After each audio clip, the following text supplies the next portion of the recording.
You're listening to the Archaeology Podcast Network. You're listening to the Archaeology Show. TAS goes behind the headlines to bring you the real stories about archaeology and the history around us. Welcome to the podcast.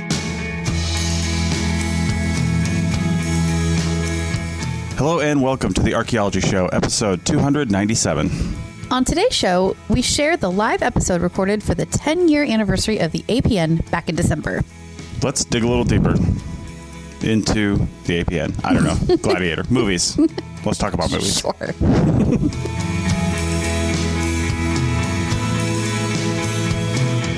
Okay, so on this episode, like we said, it's going to be just a little bit different because we did record it live and we were sitting in the backyard of my sister-in-law's house. So we did not have a live audience physically, but we did have one digitally. Yeah, I think we took some questions from the Discord peoples, and it was a review of the Gladiator 2 movie that we had just seen, and we kind of talked about the movie, which we did cover that on this episode.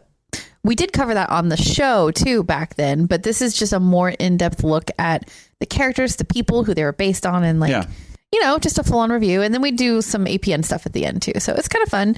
And we are currently traveling, so we hope you all forgive us for not having brand new content, but yeah, also this is episode 297. I don't want to make too many big promises for episode 300, but we're trying to maybe do some cool stuff for episode 300. We're not sure. We're just we're sitting in a hotel in Stockholm, Sweden right now. Yes, we are. And I don't know if every hotel in Stockholm, Sweden has a sauna, but this one does.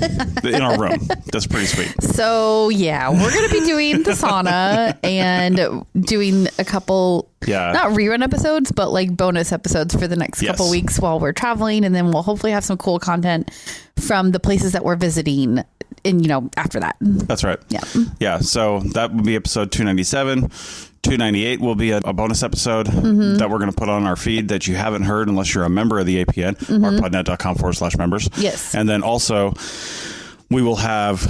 we have one news episode ready to go too. So we'll get some news in there too. And Exactly. We've got that ready to go. So we'll drop that. And then hopefully if we can get our crap together, episode 300 will be super cool. Yeah. If not, it'll be us doing news again. Yeah, exactly. For the 300th time. No promises.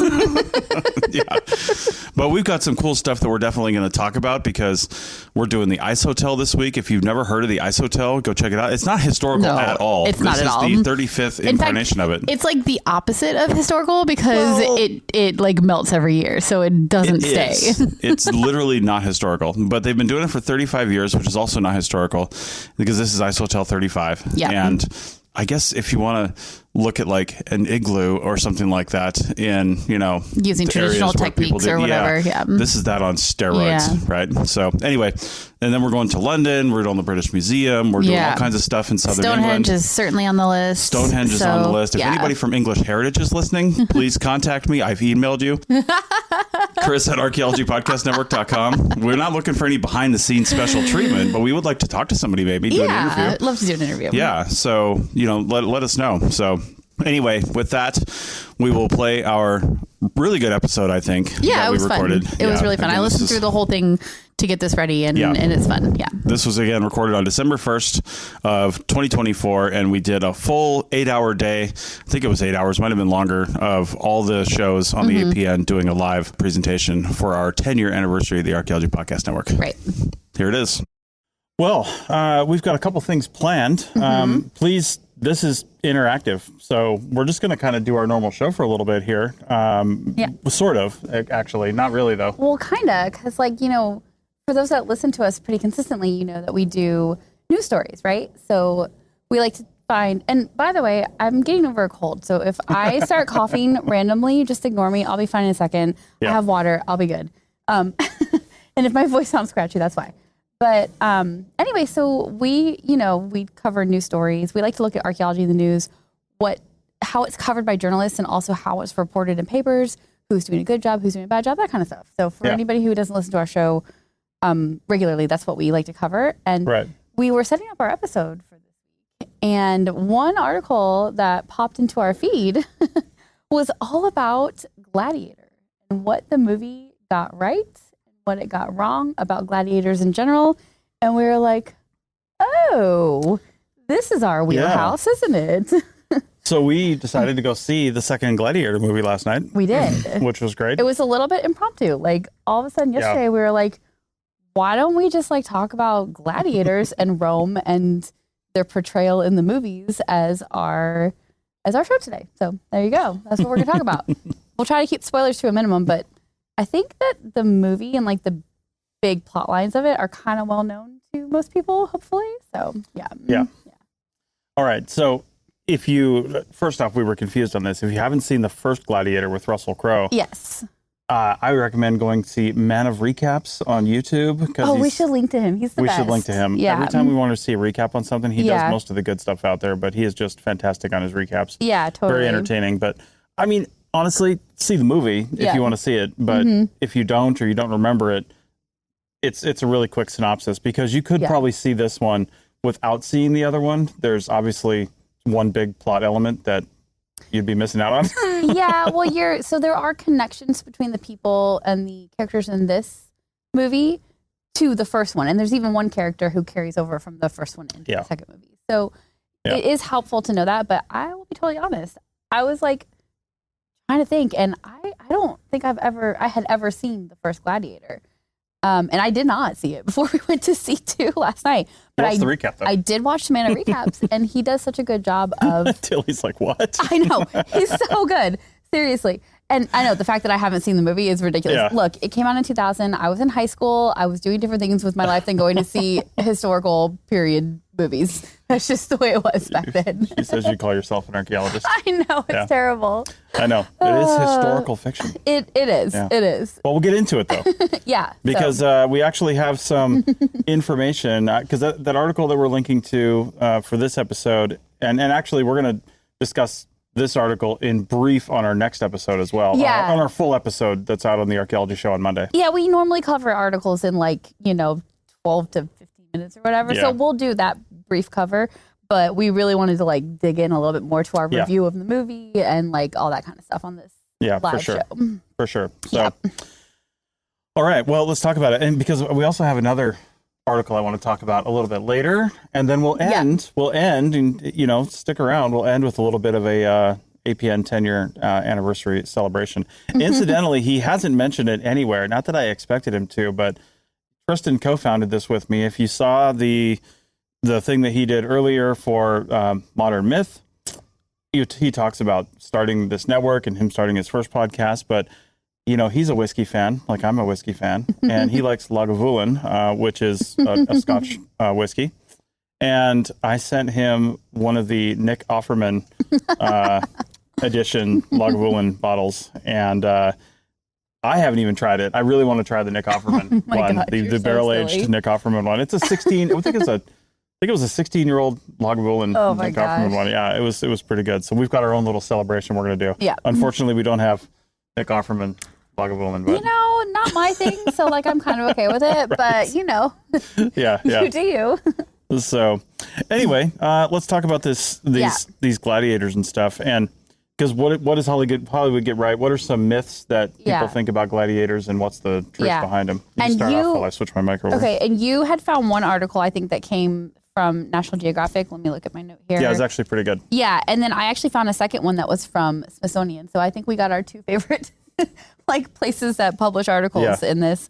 And we just sort of went through it to see, what the movies did right, what they did wrong. And because both movies, both 1 and 2, were directed by, I think, Ridley Scott, so the same person, they really do have the same feel and the same flow with them. Right. The costuming was all beautiful, in both of them. Oh, by the way, I watched 1 today, so I've caught up. I can be called an archaeologist now. Yes. I've seen the first one, so I'm good. Indeed. But yeah, so the movies flow really well. They've got this nice costuming. It's really beautiful. The acting is fantastic. And I feel like that was true for the second one as well as the first one. So, but these are movies about figures, historical figures in history, but it's more like a group of people rather than an actual person. So this is what these articles that we found were about, is what did they get right about this sort of amorphous group of people in history? Yeah. And so the first one is, well, just quickly, who gladiators are. They are seen as strong warriors. They are often armed with exotic weapons while fighting one-on-one. And they fight in various settings in any story involving Imperial Rome and highlight and contrast the brute strength of the fighters and the pampered decadence of the elite. Yeah. And like that's like who they were. That's what they were doing, right? Yeah. So the first myth that the article goes over is, did they have nicknames? Yeah. Because I didn't actually remember this, and maybe you saw this watching Gladiator. Just watching the first one, yeah. Apparently, Maximus from the first one, his nickname was the Spaniard. Yeah. And again, I didn't really remember that.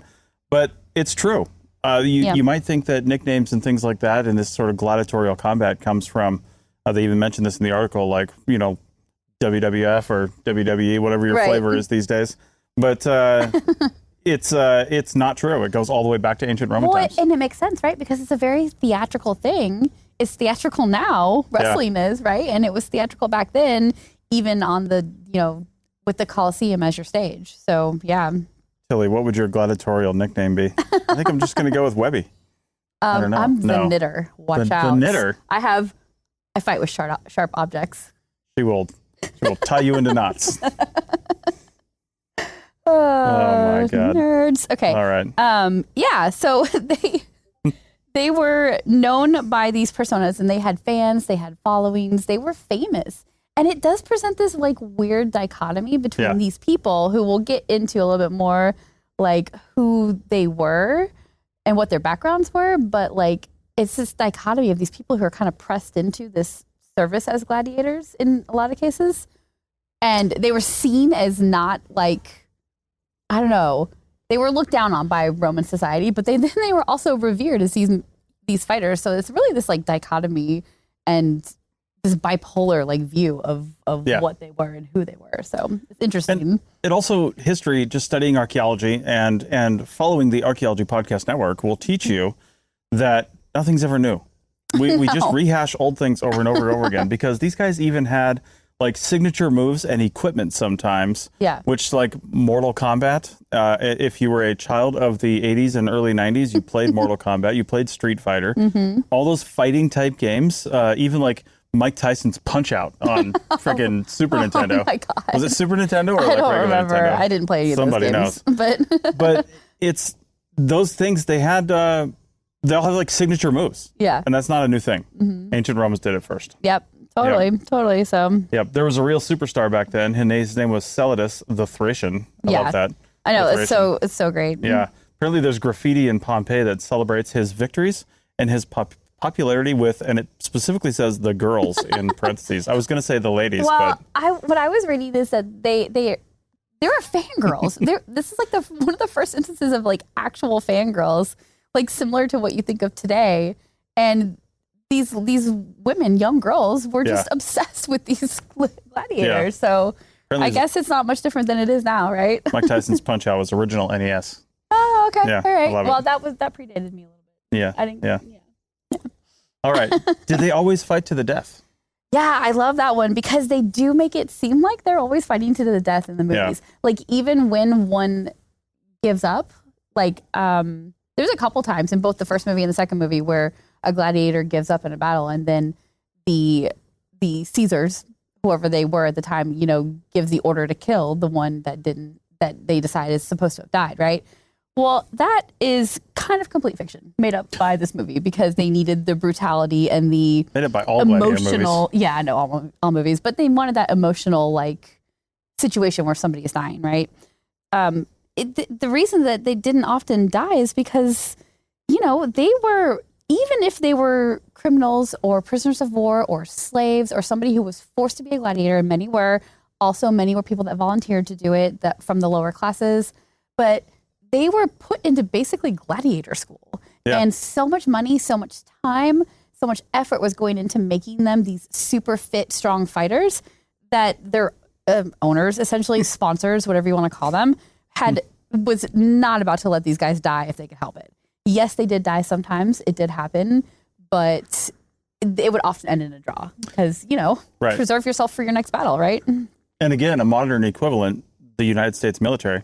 I don't know how other militaries do it, but you often hear of people saying, oh, it was either jail or the Marines, which is not, it's not wrong. People actually do that. They're said, hey, you go into military service and we will, forgive Can, whatever a judge thing in you a did. Court, really say that? There was at least 2 people that I knew in my squadron that weren't Marines, they were Navy. I was in the Navy that were facing jail time if they didn't go into the Navy. If they didn't go, okay, well. Yeah, they were minor offenses. It's not like they killed anybody. Yeah. But they were just like, kids who were just not down a right path. And they said, you join the military and we'll forgive all this stuff, right? But that's the thing is this was, I feel like this should be the slogan of the military because this was in the article. It says it was a career, not a punishment. Gladiators was. Because, there were, like she said, criminals and POWs sometimes pressed into gladiatorial service, if you will. But for the most part, these people wanted to be there. Yes and no. The article that I found said that there was a good mixture of both. Yeah. But even somebody who was pressed into service as a gladiator because they were a slave or a prisoner of war kind of ended up going with it because it just would end up making a better life for them in their position as a slave. And in the movies, it indicates that they could maybe buy their freedom somehow. And I didn't find that was necessarily true in the stuff that I read, but I honestly didn't deep dive that one. So maybe it did happen sometimes, but it seems like it wasn't necessarily a thing. They just lived better. They just lived better essentially by, fighting the way that their masters or their owners wanted them to. Stephanie from Past Macabre saying she has a pic of his tomb that she can't find right now. I'd love to see the photo roll on your photo. Oh my God, iPhone, your pictures are the best. On your phone, Stephanie. It's just tombs and all kinds of stuff. Yeah. Anyway, all the cool places that we need to go to. An archaeologist photo roll. All right. Did we mention they survived their bouts 9 out of 10 times? We didn't, but that was the statistic. And I saw another one that said 5% of the gladiators over time would have died in combat or because of combat. So less death than you would think. Now in Gladiator 2, we're not really giving much away here, but little spoilery, but I think it's probably in the preview, right? They do a decent job of doing a mock naval battle in the Colosseum where they fill it with water. Yeah, which they did do. That is real, and we'll talk about that a little bit more. But in Gladiator 2, I believe I even whispered to you or something. I was thinking of it, but there were massive sharks. At least 3 of them that I saw, maybe 4, in the Colosseum. That when somebody got chucked over the board on one of these boats, they got eaten by a shark immediately. Yeah. And I'm like, my first thought was just I'm like a. I think we were just laughing. I'm like a project manager, and first off, I'm thinking, okay, the water's one thing. How do they go? They must divert some aqueducts to get in there. I can buy the water. I found the research on that. Okay. We'll get there. Yeah. I can buy the water. Yeah. I do not buy ancient Romans transporting 15-foot-long sharks to the Colosseum. I don't care how close the water was at that time. Keeping them alive. Yeah. Keeping them, I mean, I guess they would want them to be hungry, but yes, there were 0 sharks. Yes. And I think in that article that you found, the director was quoted as saying, who says they couldn't have gotten sharks there? Prove it. And I'm like, well, okay, fine. You're not wrong. We can't prove it, but it does seem highly unlikely. Yeah. However, it did make for a really great scene in the movie because they flooded the Colosseum, and we know that is true. We'll talk a little bit more about how they did that and when they did that in a second. And then they staged this mock naval battle between 2 ships, and it was really dramatic and it was super cool. And honestly, I think that scene alone is worth seeing it in the theater because it's just so dynamic. And I don't know if we said this yet, but we did both really like the movie. And that scene in part was one reason why I liked it because I thought it was just really cool. So I do agree with Vitruvius here. He says if the Romans wanted to have sharks, they could. Yes. The Romans could do anything, obviously. Yes, but apart from sharks, here we go. mock naval battles, and gladiators, what else have the Romans done for us? What have they done for us? Well, did they do aqueducts? They did aqueducts. They did aqueducts. So the reason the aqueducts are important, I was setting you up to do that quote later in the episode. Okay, well, great.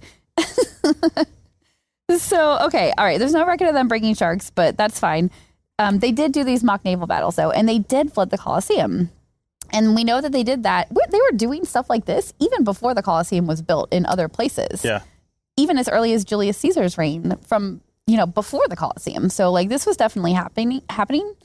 But, okay, so this is really cool dude named Cassius Dio. And he was a Roman historian who was writing all kinds of historical texts about Romans about 100 years after this happened. So it's later than it, but he at least would have been within touching distance of the people who who lived in this time period. So, you know, it's a pretty good like resource. And he wrote that Titus, the emperor of Rome, staged a sea fight impersonating the Corcyraean and Corinthians in a naval battle from 434 BCE at the opening of the Colosseum. And the Colosseum opened in 80 CE. So it kind of seems like this is a little bit what they were mimicking with the movie, is this naval battle or one similar to this. And so they did a pretty good job of that, because that definitely did happen. And it really was like trying to, you know, show two ships fighting. Yeah. So, and then as far as flooding the Colosseum itself, this is so cool. Somebody has done a hydraulic study on the Colosseum, and they concluded that with the Agua Claudia, which is the aqueduct that would have supplied water to the Colosseum and the surrounding area at that time, they could have flooded the entire Colosseum deep enough to hold boats, and also to like just have a like wet area to just do whatever they were doing, you know? Yeah. They could do that in 34 to 76 minutes, depending on how much water they wanted to put quick. in there. That's quick. 34 to 76 minutes. That's like intermission, right? And then they're full of water. So yes, it definitely could be done, and it was done. Stephanie actually said that Julius Caesar started the mock naval battles because it was a recreation of his victory over Egypt at Alexandria. Okay. She says I knew she studies Egypt, but her site in Egypt is in the Roman era. Okay. She's Awesome. She's like, I might get annoying. No, I love it. I love it, because like we do the research, you know, but like we're only two people and we only have so much time. So like we can't go down every single rabbit hole, you know? She even says it was the wrong kind of sharks. I love that. Yes.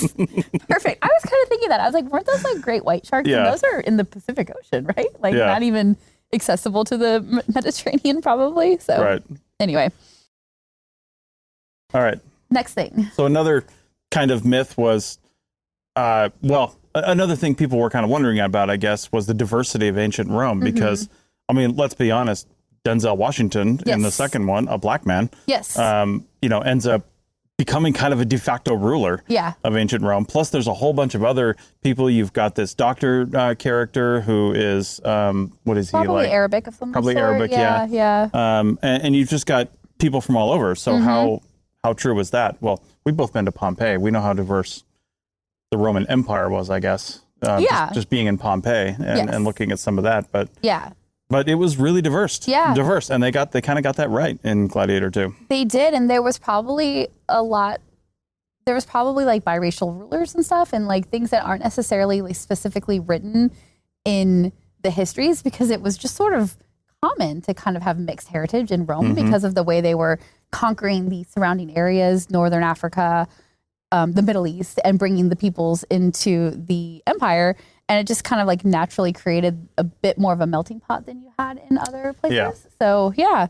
And so Denzel Washington's character, which we're going to talk about him a little bit more because I did more research on him. I was interested in that character, was actually from Algeria, what is today Algeria. So he was from North Africa. So, yeah, it makes sense that he would have been black or Arabic or something like that. So, yeah. Okay. Yeah. So that's kind of the end of the article. They only covered like 4 myths about Gladiator, something like that. But we wanted to dive in a little bit because I'm not a Roman scholar, unlike some of the people in the chat here, Steph. But at least an Egyptian Roman scholar. Very cool place to be. But I was curious about the emperor brothers. I had no doubt that there was some sort of emperor brother thing happening in Rome. They've been around for a long time. But how true was that to the story? What was going on there? So we deep dived. We deep dived. We went into a little bit. Jumped straight into Geta and Caracalla. Yeah.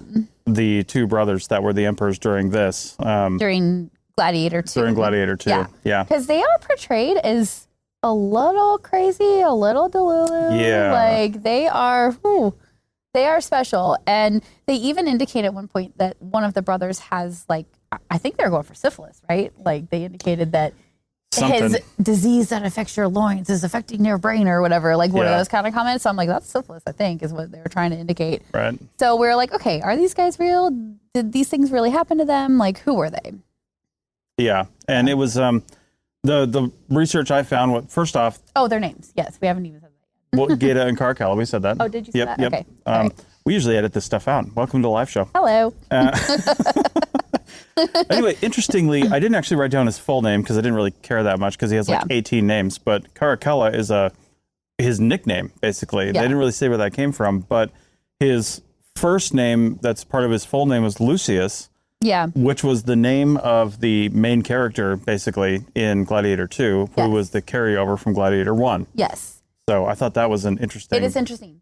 I'll explain the connection to you as we go because I did not find that. I went a little bit further with the people. I got really interested in the people in the movie. And you know why? I think it's because I think something that modern movies that are like historical period pieces, they like to pluck out big names, big characters, real people, and use them, and then, but like more as background, and then have their main people, their main characters be completely fictional. So they can do whatever they want with them. They can kill them, you know, they can marry them off to whoever they want, have them, whatever happen. But these other guys, these rulers, those kind of people are real, but they are still like tweaking who they were and what happened to them. So Gaeta and Caracalla were two that they definitely like tweaked their personalities a little bit. Yeah, so for sure.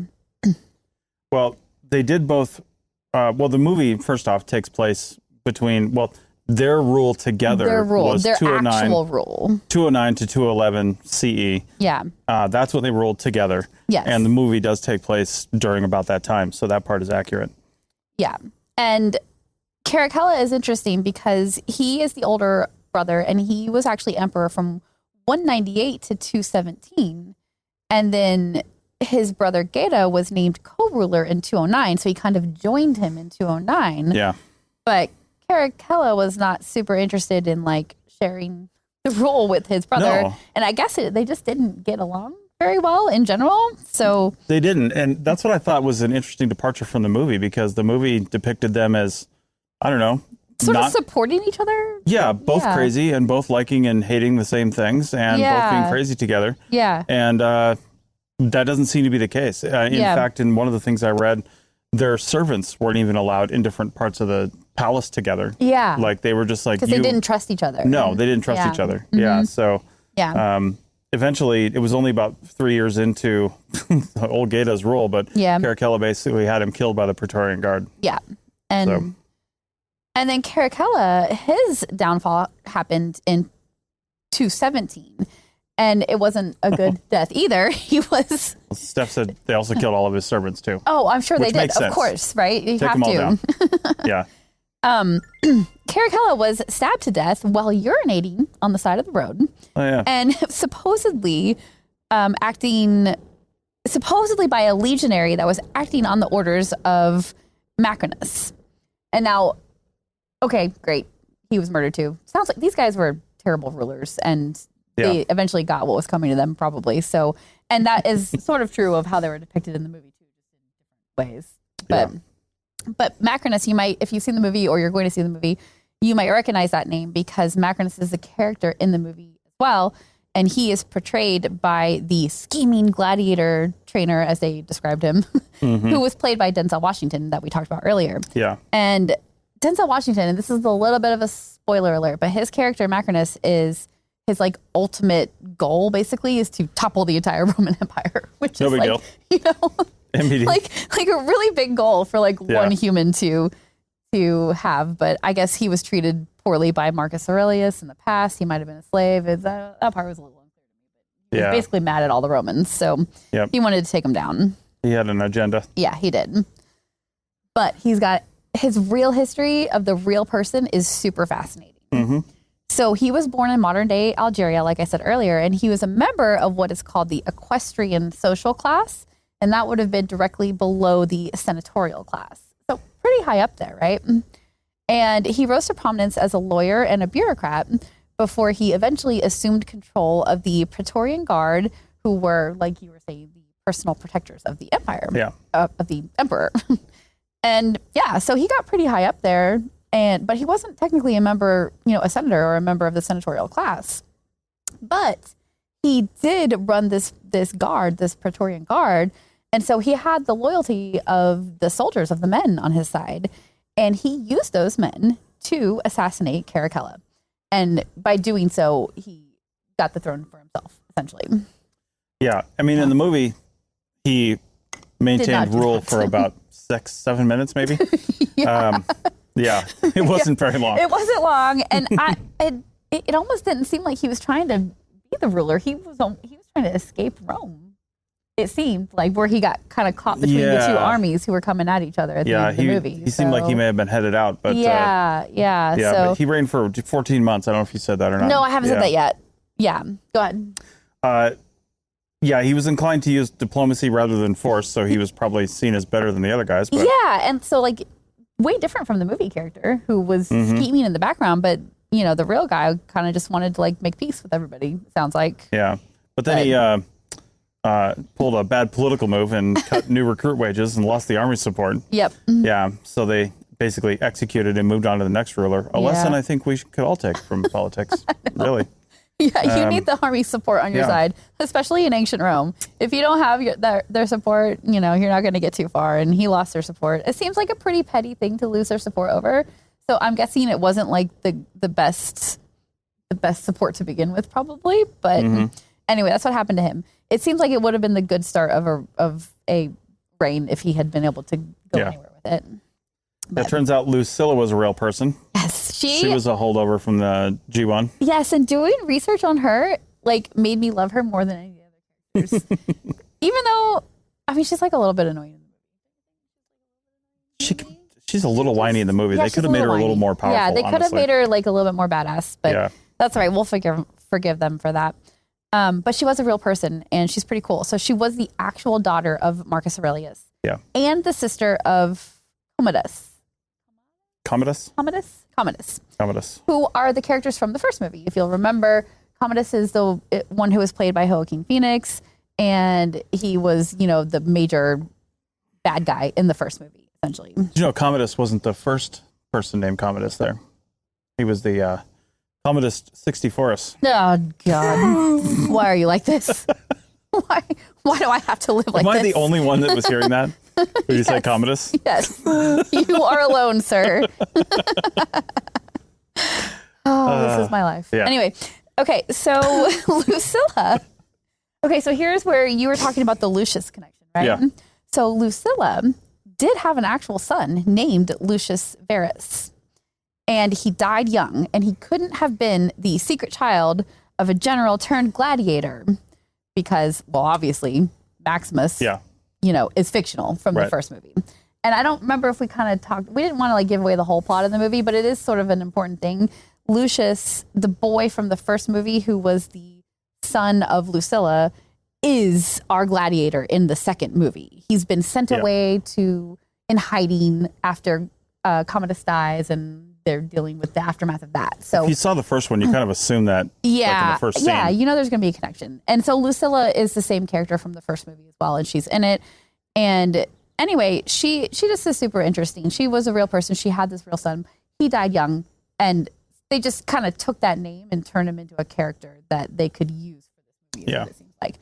I don't know. I'm not mad about it. It's fine. Yeah. It's fun and entertaining. So. Yeah, Commodus, played by Joaquin Phoenix. Wait, hold on. We have to talk about how Lucilla died, because this is pretty important. How she died, yes. You checked off my note without actually looking at it. More stuff we usually edit out. Hashtag editing. So Lucilla's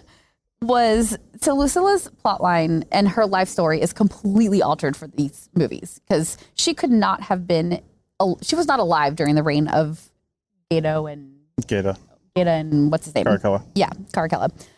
She was not alive. She was executed in 182 CE for conspiring to overthrow Commodus, her brother. So she was executed by him for, you know, trying to be better than he was, because he was a terrible ruler, apparently.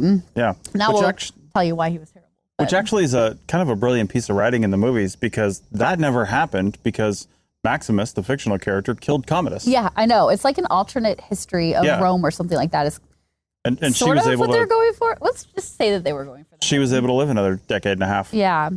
Yeah, rather than just like messing with real history.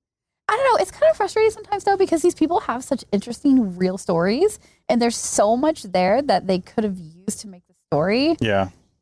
But because they were trying to make connections between people that were highborn senators, Caesars, whatever, and gladiators, they had to create these fictional connections because otherwise there just would not have been a connection at all. The gladiators would never have even crossed paths with these higher born people except in the arena when they were watching them as spectators. So that's what the movie had to do. And I'm truly not mad about it because it just created the plot line what it is, and it was fun. Yeah. So, yeah, I think it's great. Indeed. Yeah. All right, so let's talk about Commodus because he's pretty good. Yes, Commodus. Well, his plot line is obviously great, and who he was in the movies is very similar to who he was in real life. Yeah. He was described by Roman historian Cassius Dio as a bloodthirsty emperor who devoted most of his life to ease and to horses and to combats of wild beasts and of men. That's a hell of a description right there. I know. That's one of my tombstone no matter what I do. Wait, which one of those specifically? To horses? A life of ease. I was going to say a life of to ease. I didn't know you liked horses that much. To ease and to podcast. Okay. And to... All right, sounds good. All of them. Yeah. Yeah. And so we're thinking that description is probably talking about combats that were held in the Colosseum, obviously, because he was in the heyday of the Colosseum. Yeah. Yeah. Most accounts of Commodus indicate that he was a terrible ruler. He insulted his senators. He played favorites and was generally scandalous, and basically everybody hated him, from the highborn to the lowborn and everybody in between. There you go. Yeah. I mean, if you're not doing it right, not enough people hate you then. I don't know what to tell you. Well, you know what happens if a lot of people hate you. I know. In Rome, you better make some friends. Yeah. So. Well, on December 31st, 192 CE, he was strangled in his bath by a wrestler named Narcissus. I mean, that seems appropriate. A life of ease, and he's strangled taking a bath. I mean, that's... Didn't the Romans spend a lot of time in baths? There's worse ways to go in Rome. I'm just going to say. Yeah. Yeah. Yeah. And so the reason that Narcissus strangled him is because basically there's a small group of conspirators. It consisted of Commodus's mistress, Marcia, the Praetorian prefect, Aemilius Laetus, and his chamberlain, Eclectus. They found themselves on basically a hit list, and they were like, no, we are not going to let this guy murder us. So they took care of the murdering first. They got that done first by hiring a wrestler to strangle him. I feel like there could have been another way, but you know what? It got the job done. Yeah. So, yeah. Anyway, that was the movie. I mean, we really liked it. It definitely takes some liberties with history and with who gladiators were, but it does some really cool things too, like showing how they flooded the Colosseum, which I don't know that a lot of people know that the Colosseum truly was flooded. So I like that part. Oh, one other thing we didn't mention is that gladiators were very specialized. And so in the movies, they always show like men and beasts coming together. In the new movie, there's like a big rhinoceros scene.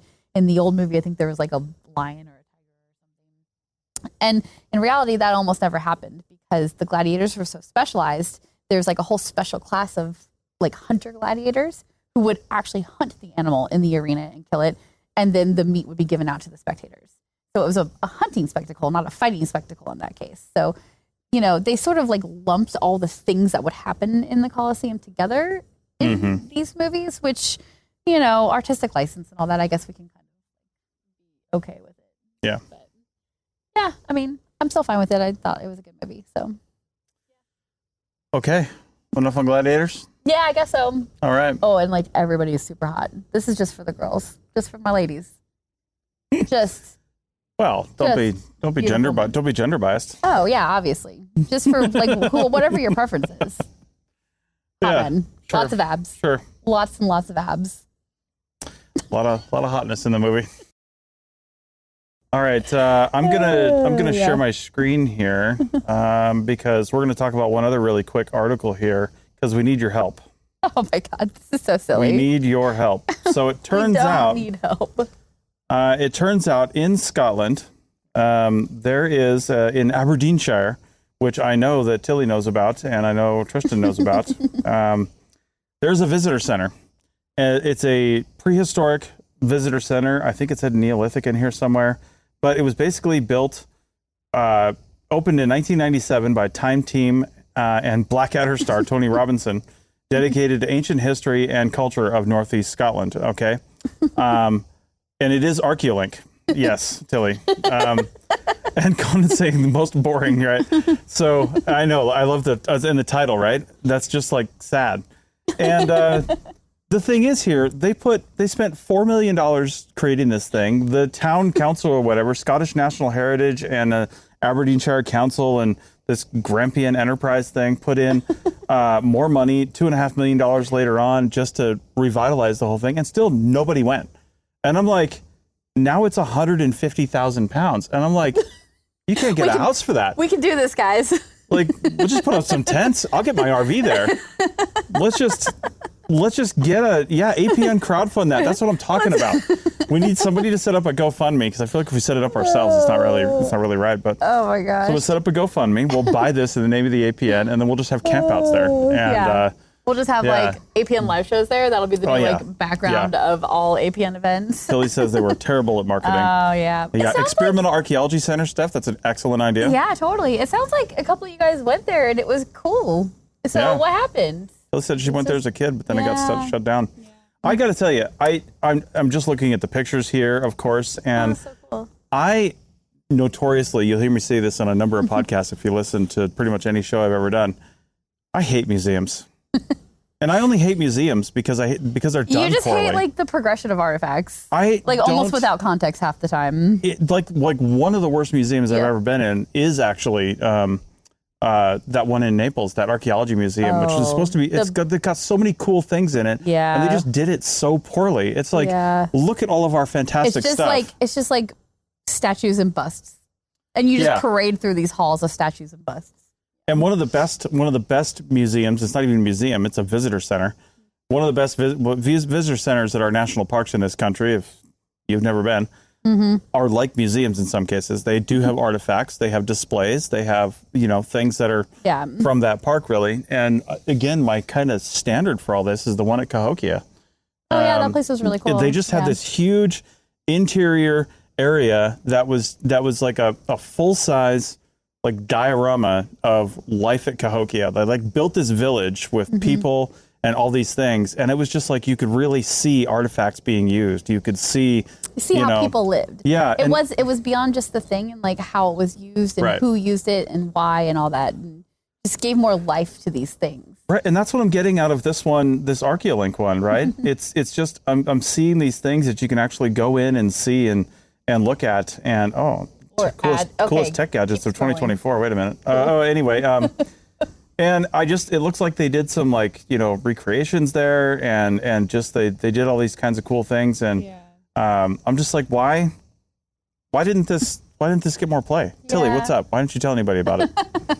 Yeah, she said it was a management issue, she thinks. Yeah. I suppose open air museums in Scotland too, like bring a raincoat, right? So anyway, I think that's okay. Well, goals for 2025, I guess, is to buy a visitor center in Scotland. Sure. Yes. All right. Well, Rachel's going to keep entertaining you about why we are going to buy a visitor center in Scotland, and I'll be back in 1 minute. He's got something special that I kind of knew about. He's trying to keep it a secret from me, but this is the 10-year anniversary. You guys can still hear me. I'm going to get it right now. But yeah, I can't imagine having a APN visitor center that's on a different continent than the one that we currently live on. But hey, maybe we'll just come over and visit more often, right? Oh, here he comes. All right, well, we're going to close the show out. We're not the last ones to go today. Pseudo-archaeology is, but I'm not a huge champagne drinker, but Rachel is. You love a little champs. Now, I went to buy the camera's up here. I went to buy just for effect a bottle of Dom, to be honest with you, Dom Perignon. But this snooty bastard at Total Wine here actually shamed me into buying this other one that was like $30 cheaper. I didn't even really care about that. I was like, I'm going to buy the nice one. But he's like, this one's way better. Everybody gets Dom because it's Dom. I'm like, shut up, snooty bastard. So this is anyway called Noble. Let's see. Let's get it out of this fancy box here. We got a Noble 2004. You should have gotten one that started the same year as the APN That's hard to find. Although Dom was pretty close. It was 2012. Yeah. So I know, snooty bastards. All right. So what is? Let's hear some comments from the chat over here. What if we were to change anything about the archaeology show? If you guys are listeners, what would you do? Oh God, are we asking for feedback right now? As you're opening really expensive champagne? I want feedback. Do you need some help here? I got this. This is not really your thing. I'm the one who opens the wine in our I house. got the champagne. Damn it.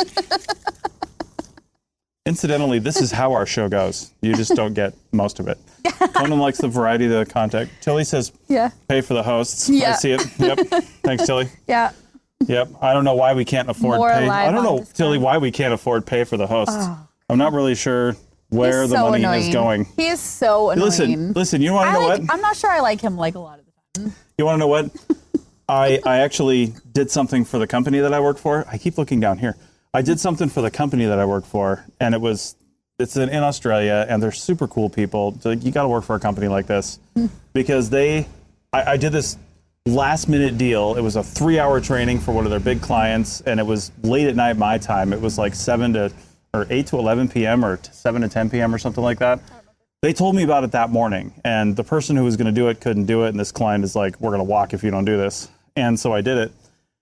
And they sent me this gift card that you could basically convert into any other gift card. It was like this online thing. So I can't believe you didn't buy fancy whiskey with it. I was going to buy fancy whiskey, but I figured I'd celebrate the APN instead. I'm not really a whiskey drinker. Like I know. Bit, but, I know. Yeah. So most of this cost actually came from that gift card, to be honest. All right, well, popping it. Oh, you didn't even pop it. I didn't want to pop it. Okay. All right, well, 10 years to the APN. I've really only been part of it for like 4. But, Well, you've been part of it for 10. Well, I've lived with it for 10. You've lived with it for 10. Like it or not. Yeah, you've been with me when I was editing at 12:30 at night. I have. And this is also to celebrate Rachel a little bit too. She has because of the work I'm doing and just to help us out because obviously we live together. I needed somebody to really take a bigger load on the editing and Rachel really did that. She learned some of the editing. She was doing a little bit of it here and there, but then we just kind of made the conscious decision.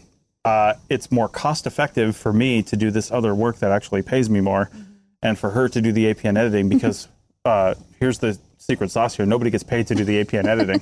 No. So, and it's probably 15 to 20 hours a week on heavy weeks, and we just added 4 new shows, 2 of which were today. Stephanie, thank you. But it was just a little bit of a thank you. Not that it's enough, but I anyway. do love a nice fancy champagne, so I'll take it as my thanks. You've just set a precedent, though. I can't tell the difference. This could be $40. Are you kidding me? This is the most delicious thing I've this is ever actually drank. pretty Oh my good. God, we need to go share it with my Champagne's sister. I need usually, to go find somebody who actually knows champagne. Champagne's usually a little bitey for me, but this is super smooth. So anyway, thanks everybody for hanging out. Those of you that are here. Paul, we need to start up the Archaeotech podcast again.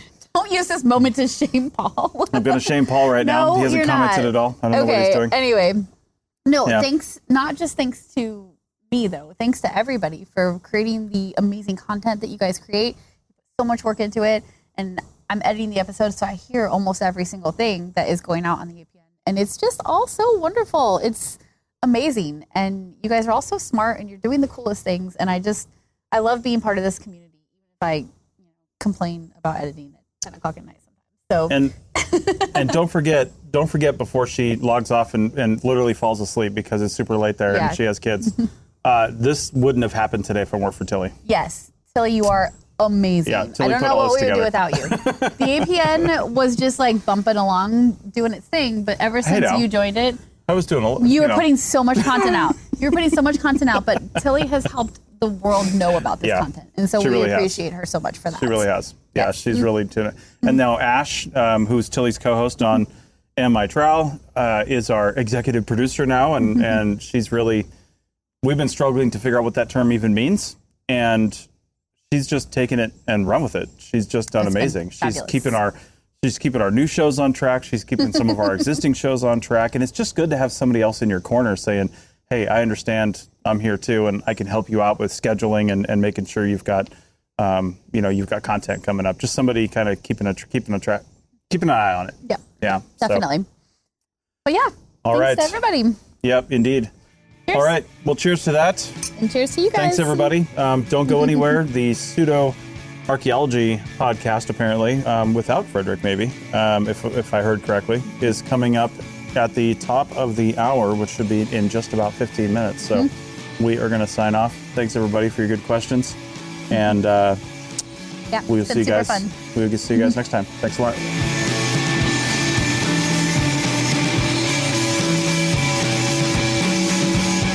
Thanks for listening to The Archaeology Show. Feel free to comment and view the show notes on the website at www.archpodnet.com. Find us on Facebook, Instagram, and Twitter at ArchPodNet. Music for this show is called I Wish You Would Look from the band Sea Hero. Again, thanks for listening and have an awesome day.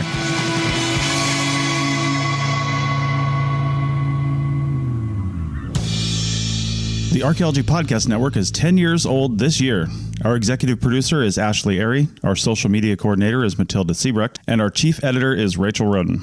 The Archaeology Podcast Network was co-founded by Chris Webster and Tristan Boyle in 2014 and is part of Cultural Media and DigTech LLC. This has been a presentation of the Archaeology Podcast Network. Visit us on the web for show notes and other podcasts at www.archpodnet.com. Contact us at chris@archaeologypodcastnetwork.com.